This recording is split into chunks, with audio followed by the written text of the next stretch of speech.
Yeah, on North Limestone. Yeah, there's different levels. It's a lovely space.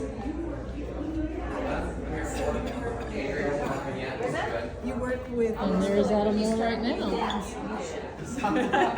So I'm Sarah Martin, and I wanted to thank you all for being here tonight to support State Representative Adam Moore. As you all know, he got in by like the thinnest of margins last time, but not because he was well known and everyone knew his name. He got in because of what he was doing and what he stood for, and being there for like the families of Lexington, the small businesses of Lexington, which is what I am. So it felt right to have him here in this space to do, I think, your kickoff fundraiser for the next round. We haven't called it a kickoff. It is the first.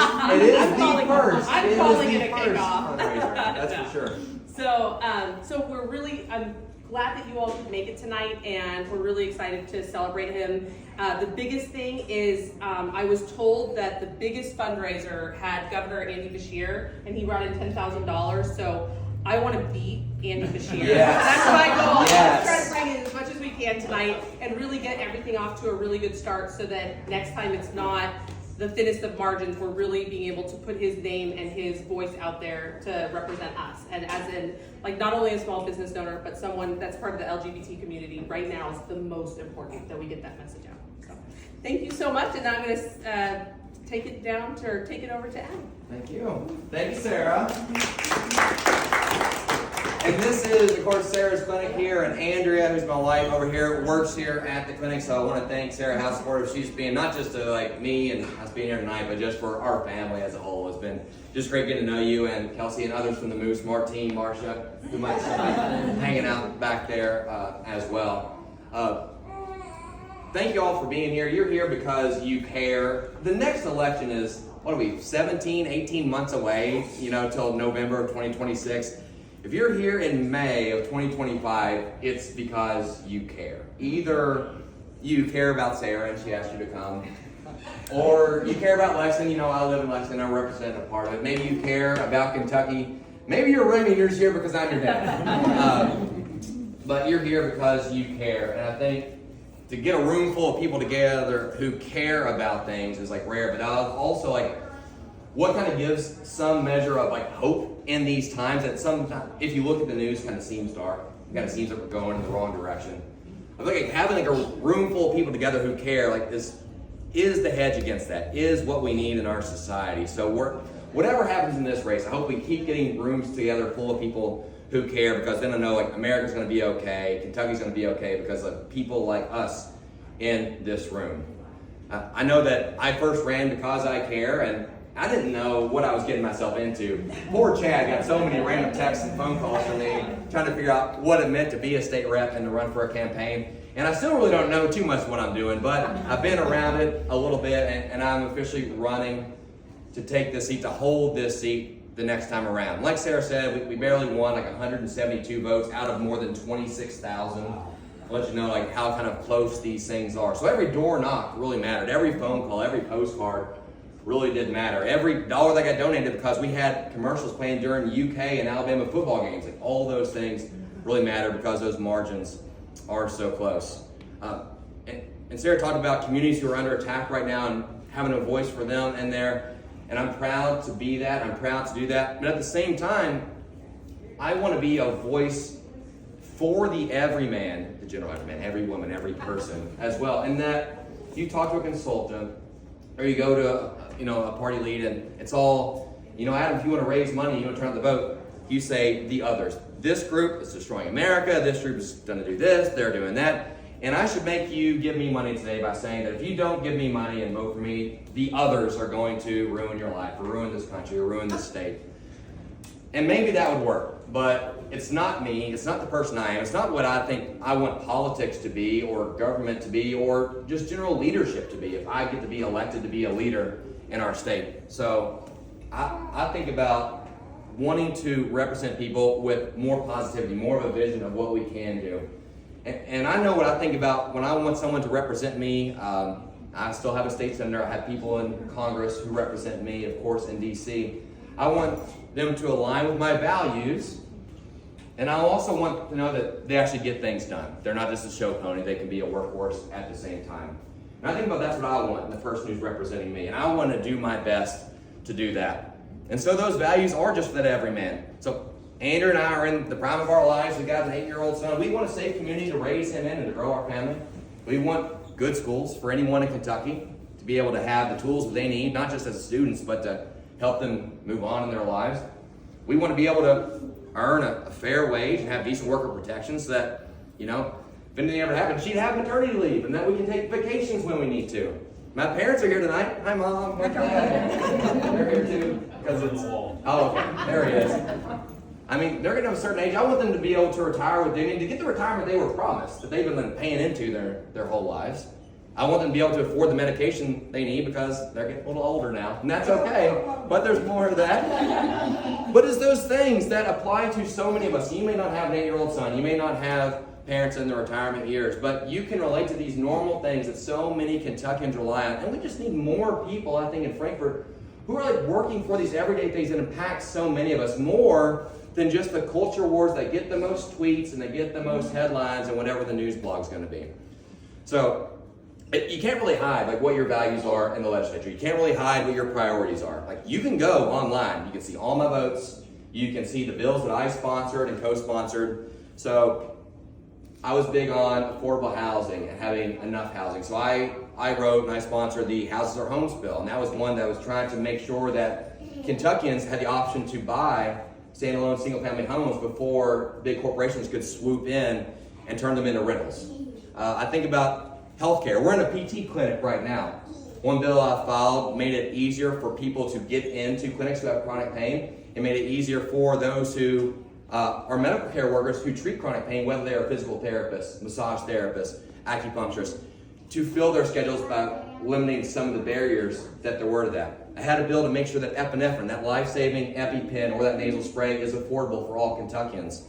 I think about small businesses. Sarah mentioned that. I had my Veteran Entrepreneur Program bill that I put out there that would make sure our veterans who are small business owners can get a little special office for them, as well as a low cost and 0% interest loan for those small business owners who are veterans as well.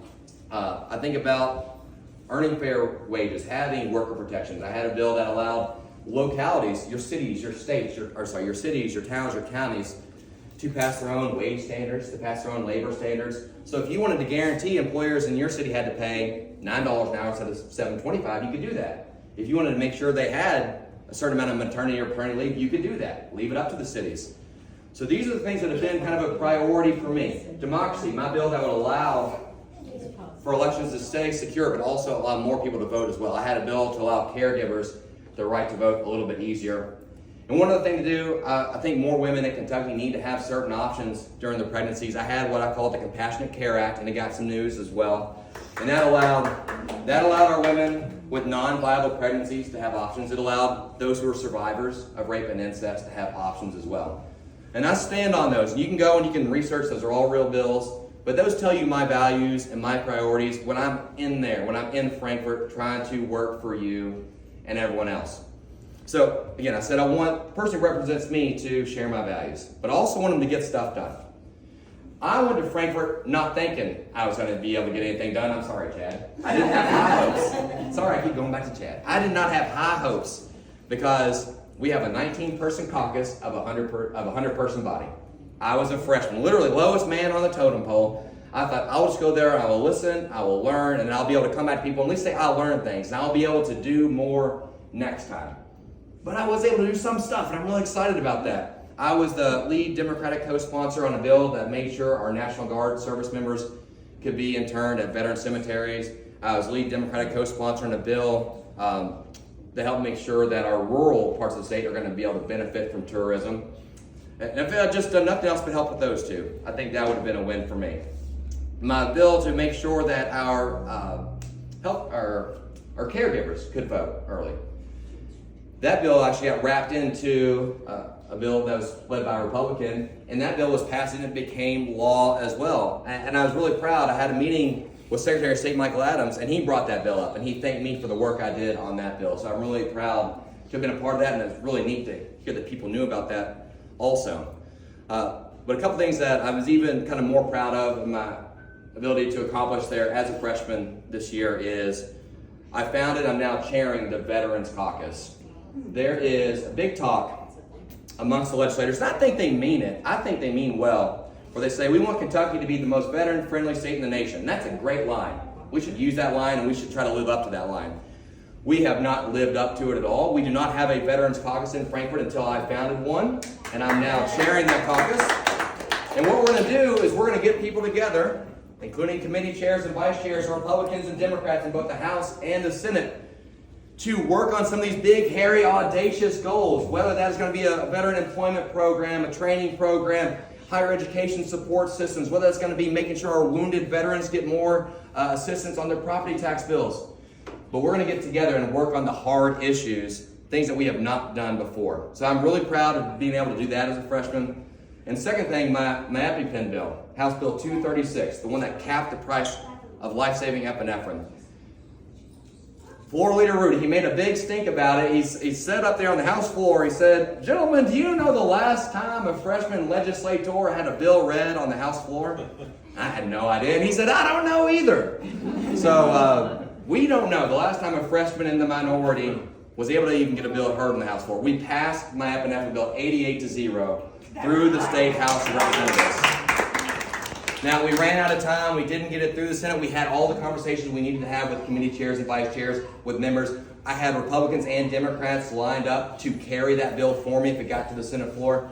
We're not going to run out of time next year. We're going to make sure that every Kentuckian can afford life-saving health care like epinephrine in the next session, in the 2026 session. So I will try to go into Frankfort, live my values, and actually get things done. And I just wanted to share that with y'all tonight. That's the kind of legislator I wanted to be. That's the legislator I'm trying to be. And I hope that if you have faith in me to keep doing that, trust in me to keep doing that, that you will then invest in me in that vision of Kentucky that we share, that we can be, that our future can hold. And that means, of course, donating here tonight, but whatever it is that you can do to help make sure that we keep the 45th district so that I can keep going back to work in Frankfort and doing these things for all of us. So, whatever you can do, whether that is knocking doors, we're here tonight as a fundraiser. Sorry, we are. We're here tonight to raise as much money as we can. If you can give a little, give a little. If you can give a lot, give a lot. If you can give even more, the limit is $2,200. And then you can give another $2,200 after the primary. Give what you can, do what you can, but know that I'm so thankful for each person that's in this room who took their time 17 months before the next election to be a part of this.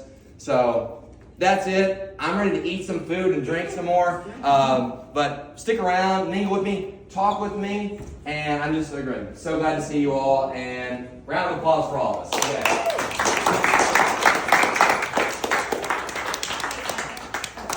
Oh yeah, I've been summoned. It was so good seeing you.